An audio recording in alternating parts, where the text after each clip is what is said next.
1 Samuel 3. O menino Samuel ministrava perante o Senhor sob a direção de Eli. Naqueles dias, raramente o Senhor falava e as visões não eram frequentes. Certa noite, Eli, cujos olhos estavam ficando tão fracos que já não conseguia mais enxergar, estava deitado em seu lugar de costume. A lâmpada de Deus ainda não havia se apagado e Samuel estava deitado no santuário do Senhor, onde se encontrava a arca de Deus. Então o Senhor chamou Samuel. Samuel respondeu: Estou aqui. E correu até Eli e disse: Estou aqui, o Senhor me chamou?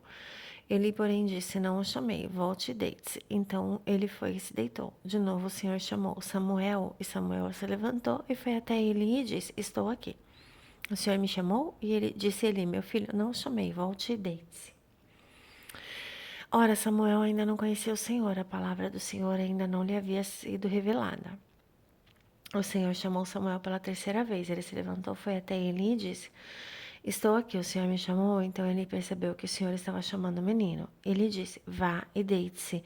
Se ele chamá-lo, diga: Fala, Senhor, pois o teu servo está ouvindo. Então Samuel foi se deitar. O Senhor voltou a chamá-lo como nas outras vezes: Samuel, Samuel. Então Samuel disse: Fala, pois o teu servo está ouvindo. E o Senhor disse a Samuel: Vou realizar em Israel algo que fará atinir os ouvidos de todos os que ficarem sabendo. Nessa ocasião, executarei contra ele tudo o que falei contra a sua família, do começo ao fim. Pois eu lhe disse que julgaria sua família para sempre por causa do pecado dos seus filhos, do qual ele tinha consciência. Seus filhos se fizeram desprezíveis e ele não os repreendeu. Por isso jurei à família de Eli: jamais se fará propiciação pela culpa da família de Eli, mediante sacrifício ou oferta. Samuel ficou deitado até de manhã e então abriu as portas da casa do Senhor. Ele teve medo de contar a visão a Eli, mas este o chamou e disse: Samuel, meu filho, estou aqui, respondeu Samuel. Ele perguntou: O que o Senhor lhe disse? Não esconda de mim. Deus o castigue e o faça com muita severidade, se você esconder de mim qualquer coisa que ele lhe falou. Então Samuel lhe contou tudo e nada lhe escondeu. Então ele disse: Ele é o Senhor, que faça o que lhe parecer melhor. O Senhor estava com Samuel enquanto este crescia e fazia com que todas as suas palavras se cumprissem. Todo o Israel, de Dan até Berseba, reconhecia que Samuel estava confirmado como profeta do Senhor. O Senhor continuou aparecendo em Siló, onde havia se revelado a Samuel por meio de sua palavra. 1 Samuel 4. Os filisteus dispuseram suas forças em linha para enfrentar Israel, e intensificando seu combate, Israel foi derrotado pelos filisteus, que mataram cerca de 4.000 deles no campo de batalha.